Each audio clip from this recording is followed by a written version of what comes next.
Nós vivemos num país aqui nos Estados Unidos onde entre 2/3 e 3/4, entre 60% e 70% da população se autodenomina cristã.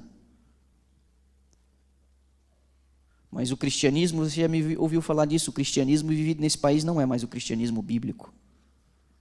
Isso é um cristianismo falsificado. O cristianismo tal qual ele é, segundo as expectativas de Cristo, atrairia a nós uma grande dificuldade de ser vivido dentro de casa, na família, mesmo na igreja, na sociedade. Se estivéssemos vivendo o cristianismo na força de sua essência, nós estaríamos em sérios apuros.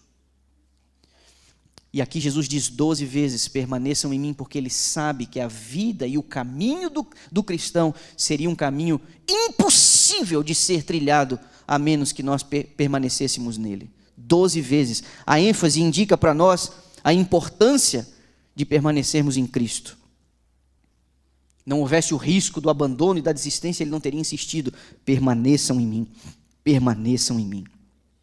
Permanecer exige um pouco de convicção, porque se você não estiver focado em permanecer em Cristo, você vai se distrair. Você vai se distrair com os teus projetos pessoais, que são legítimos. Você vai se distrair com o seu trabalho, com a sua formação acadêmica, com os teus sonhos. Você vai se distrair com o teu casamento, você vai se distrair com o seu namoro, você vai se distrair com a educação dos teus filhos. Todas estas coisas são importantes e todas estas coisas a Bíblia nos orienta a tomarmos conta. Mas se você não estabelecer como prioridade permanecer em Cristo pela comunhão com Ele, você vai perdendo a força e a vitalidade espiritual. E a sua caminhada cristã, em algum momento, ela vai ficar insustentável. Permanecer em Cristo exige esforço, porque apenas começar bem não é suficiente.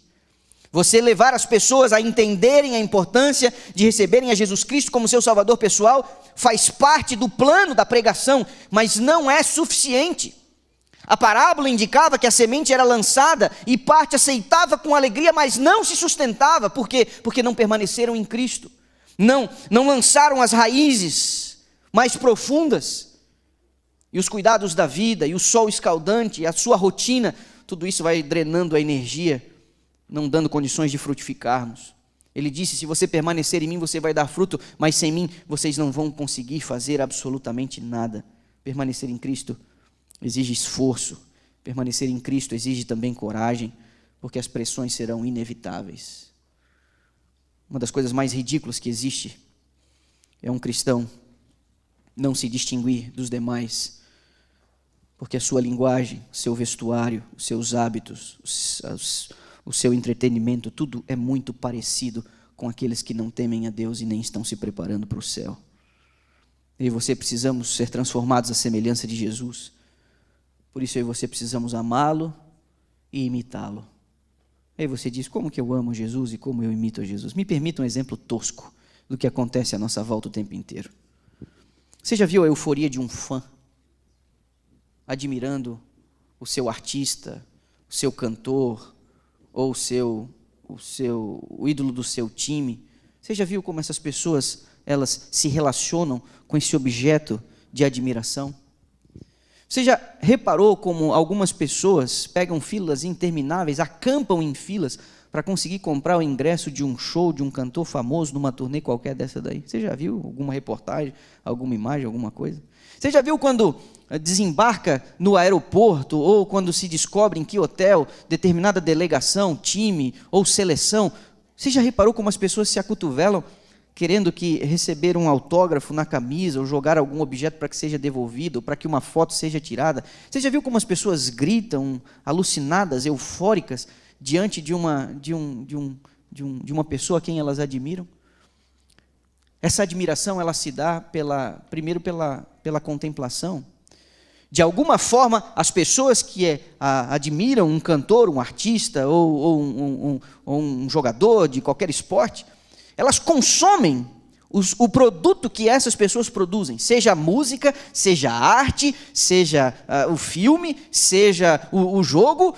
Eles consomem, gasta-se tempo para consumir o que aquela pessoa produz, para se admirar a habilidade que ela demonstra no exercício aí do seu trabalho, da sua arte, seja lá o que for. Você consome aquilo. As pessoas consomem de tal maneira que elas veem muitas vezes a mesma coisa, muitas vezes o mesmo lance, ouvem muitas vezes a mesma música, assistem muitas vezes o mesmo filme, a mesma série. Elas consomem, e não é um consumo superficial, é um consumo de imersão. Você faz uma temporada, você faz uma jornada, você fica com aquilo, você bota no repeat, você lê tudo sobre a pessoa, você sabe onde ela foi, você segue ela nas redes sociais, você sabe o que ela come, o nome dos seus filhos, se ela tem cachorro, você sabe quanto que ela vendeu no último álbum, você sabe quanto que fechou o contrato da última temporada, a gente sabe tudo, nome, um monte de coisa, porque você consome aquilo, você gasta tempo com aquilo, você admira aquilo, você sabe o nome, o sobrenome, de onde veio, toda a sua trajetória, o primeiro álbum, o último álbum, a última turnê, sabe tudo, por quê? Porque gastou tempo para consumir aquilo, e não só o tempo, você gastou dinheiro, você virou sócio do clube, você botou a camisa, você estampou um nome nas costas. Você botou um quadro na parede ou na porta do seu guarda-roupa, dentro do closet. Você criou uma playlist no seu Spotify. Você mudou a cor da sua fotinho ali, do seu perfil no Instagram. Tudo isso você fez porque você gastou tempo, você admirou, você botou dinheiro. Você comprou um ingresso caro, você assistiu o jogo. Você deixou de vir em você fez algum sacrifício, deixou de ir para algum lugar, você foi para outro lugar, porque aquele era o horário, aquilo que você queria. Meu irmão, não me venha com a besteira de que você não tem ideia de como se aprende a amar a Jesus. Todos nós sabemos como o amor se fundamenta, como você nutre o amor, como você desenvolve o amor. Você gasta e se deixa gastar no objeto daquilo que você ama ou quer aprender a amar. Nenhum de nós aqui é incapaz de amar. Nenhum de nós. A única diferença é que você escolhe aquilo que você quer amar. Pega tudo isso que eu falei, do jogador de futebol, do astro da NBA, do cantor que está no top das músicas mais ouvidas, tudo isso que eu falei. E agora você aplica àquele que deu a vida para salvar você e quer levar você para o céu. Você vai aprender a amar. E quando você aprender a amar, você vai começar a imitar o jeito de Jesus, o olhar de Jesus, a paciência de Jesus, a compaixão de Jesus, a ternura de Jesus. É impossível você consumir o que Jesus produziu, a arte, o ensinamento, o exemplo. É impossível você consumir o que Jesus produziu, e isso está nas Escrituras, sem que isso cause um impacto na sua maneira de viver.